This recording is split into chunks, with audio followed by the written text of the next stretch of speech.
Coronavirus atau yang biasa disingkat COVID-19 telah menjadi pandemi global dan teror mengerikan bagi masyarakat dunia. Tidak satupun negara yang terbebas dari ganasnya virus corona. Satu persatu korban meninggal akibat terjangkitnya virus corona. Tak hanya puluhan, tetapi mencapai ratusan, bahkan ribuan jiwa di setiap negara. Sungguh suatu tragedi bencana non-alam.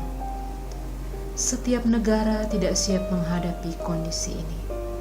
Keterbatasan jumlah tenaga kesehatan, baik dokter maupun perawat, dan minimnya APD mengakibatkan layanan kesehatan tidak maksimal. Tenaga medis mengalami kelelahan fisik dan mental. Jumlah pasien COVID yang meningkat setiap harinya memaksa para tenaga medis untuk bekerja ekstra keras. Bahkan tidak sedikit tenaga kesehatan yang turut menjadi korban keganasan virus corona. Tak bisa dipungkiri, virus corona mengguncang peradaban manusia di dunia. Setiap negara melalui otoritasnya meminta rakyatnya untuk tetap di rumah, menjaga jarak baik secara fisik maupun sosial, bahkan melakukan lockdown untuk menghambat penyebaran virus corona. Bahkan dampaknya semakin meluas. Pemberlakuan sosial dan physical distancing tentu membatasi ruang gerak dan mobilitas masyarakat. Pendapatan masyarakat jelas berkurang, terutama mereka yang berpenghasilan harian seperti buruh harian, pedagang kaki lima, ojek online, dan tukang parkir. Bahkan beberapa karyawan harus dirumahkan dan di PHK karena kurangnya pemasukan bagi perusahaan. Sudah lama corona ini ada di dunia ini. Gara-gara corona ini, saya diberhentikan dari pekerjaan saya. Dan sampai hari ini, saya belum mendapat pekerjaan.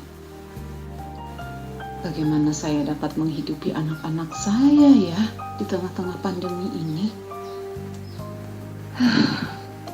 Berjualan kue untungnya sedikit. Mau berjualan online, rasanya tidak mampu membeli kuota setiap hari. Ditambah lagi, anak-anak saya tidak mendapat makanan bergizi setiap harinya. Anak-anak saya mau makan apa? Setiap hari saya berjualan kue, hanya cukup makan satu hari saja. Kalau tidak laku, saya harus mengutang di warung tetangga. Belum lagi, saya harus kontak dengan orang-orang yang saya tidak tahu apakah dia sehat atau orang tanpa gejala. Aduh, pusing saya. Kondisi ini juga membuat kekhawatiran yang besar akan kondisi kesehatan tiap individu dan orang-orang yang mereka cintai.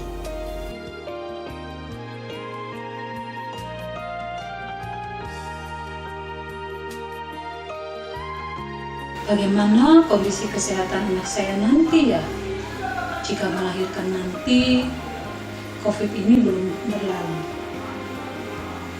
Apakah saya dan anak saya nanti sehat-sehat saja? Apakah kami nanti tidak akan tertular COVID?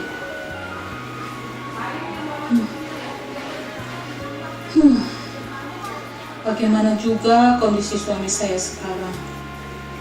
Sebagai seorang perawat yang merawat orang-orang yang sakit COVID.